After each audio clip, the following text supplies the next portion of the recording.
इस्माइल हानिया को ईरान के शायद तेहरान के अंदर जो असैसिनेट कर दिया गया, क्या आपको लगता है कि अब ईरान और इसराइल वॉर होने जा रही है? क्योंकि इससे पहले लास्ट अटैक के अंदर उनके प्रेसिडेंट को भी मारा गया। देखो, इससे ईरान की जो एक चीज़ होती है, ईरान के बारे में जो वर्ल्ड वाइडली ओपिनियन था वो ये था कि ईरान में एक एरोगेंस है, एक वक़ार है, एक बावकार कौम है और वो अपने वक़ार पे कंप्रोमाइज़ नहीं करते।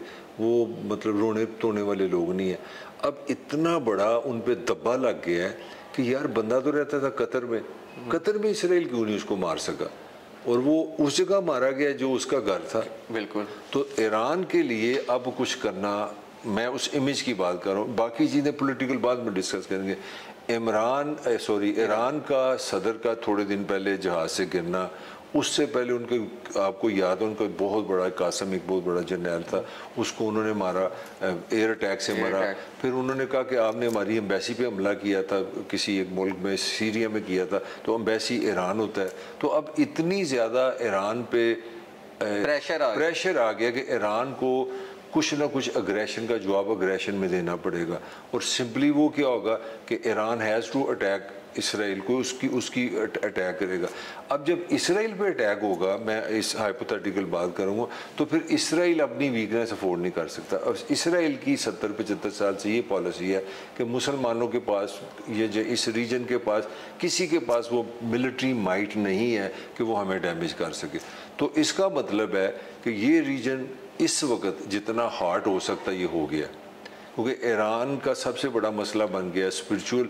और सबसे बड़ी बात जो है, जो आप समझना चाहिए, आपको पता है आयतुल्ला जो एक रुतबा है जो उनके सिस्टम में, वो एक स्पिरिचुअल लीडर है। वो एक ही वक्त में रूहानी लीडर है, मजहबी लीडर है और पॉलिटिकल सिस्टम का सरबराह है। उन्होंने कहा कि ये हम पे कर्ज है। Message is very clear. Sir, उन्होंने कोई इतना हार्ड एंड फास्ट में हार्ड स्टांस के साथ अभी फीडबैक कोई नहीं दिया पॉलिटिकली गेम की, और मीडिया के अंदर कोई स्टेटमेंट इस तरह के नहीं आया। उनके अयतुल्ला ने कह दिया कि यहाँ पे कर्ज है। कर्ज तो उन्हें लास्ट टाइम भी जब उनका प्रेसिडेंट गए थे, फोत हुए थे, उसके ऊपर भी कहा था। अब वो उस वक्त भी एक्सपेक्ट किया जाता कि Iran will retaliate, but Iran didn't.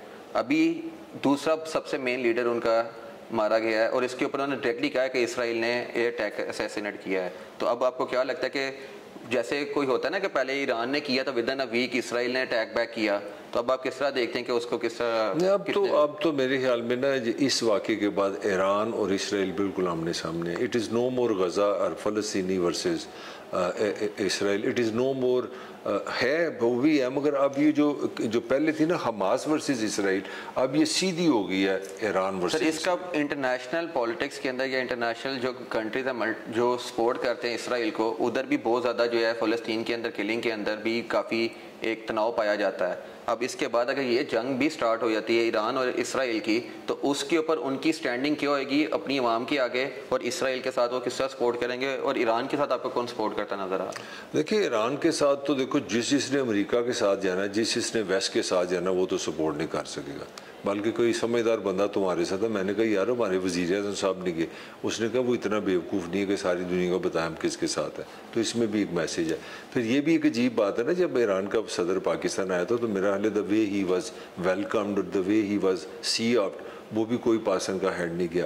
तो देखो, दुनिया की जो असल रियलिटी, वो इमोशन के अलावा पाकिस्तान में इस तरह की बातें होती नहीं। दुनिया की सबसे बड़ी रियलिटी पैसा है, फाइनेंशियल डिपेंडेंस है। अब पाकिस्तान की सुन लो, पाकिस्तान का सबसे ज़्यादा जो एक्सपोर्ट है, जहाँ से हम एक्सपोर्ट करते हैं, वो $6 बिलियन अमेरिका के साथ है। और पाकिस्तान को जाने माना, सबसे ज़्यादा स्मगलिंग जहाँ से करते हुए ईरान की। वो चलो उधर आते हैं, पहले चाइना पे जो बड़ा लव है, बड़ा मोहब्बत है जी, वो दीवार पता नहीं उससे ऊपर मोहब्बत है, और गहराई मछलियों से ज़्यादा है। $16 बिलियन का इंपोर्ट है हमारा चाइना के साथ। चाइना आपको ब्लीड कर देता है। $16 बिलियन की आप चीज़ें चाइना से खरीदते हो, ऑन दी कंट्री अमेरिका से $6 बिलियन की चीज़ें आप लेते हो। पहली बात। दूसरी बात यह है कि आपका जो पाकिस्तानी एक बहुत बड़ा तादाद का बंदा चाहे अमेरिका में बैठा है, वो भी आपके डॉलर है, चाइना में ऐसी बात नहीं। तो पाकिस्तान के लिए मैं समझता हूँ ये एक दो कॉम्प्लेक्सिटी हो गई है। एक तो ईरान वर्सेस इसराइल आमने सामने, जीरो हजाक, और पाकिस्तान पे बड़ा स्ट्रेस आ जाएगा। पाकिस्तान ने अभी रिसेंटली कहा है ना, इसराइल के प्राइम मिनिस्टर को भी उन्होंने कहा कि टेररिस्ट है। उसके बाद ये इस्माइल हानिया की डेथ के बाद भी उन्होंने बोला कि पाकिस्तान शदीद रंज के साथ अफसोसनाक उनकी फैमिली के साथ कॉन्डोलेंस किया है।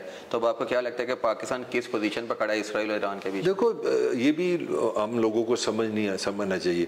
एक चीज़ होती है रियासत, एक होता है मुल्क, एक ज़मीन होती है। यहाँ मसला सबसे बड़ा जो रियासत को पड़ेगा वो आम लोगों होंगे, आम लोगों की जो फीलिंग्स है वो।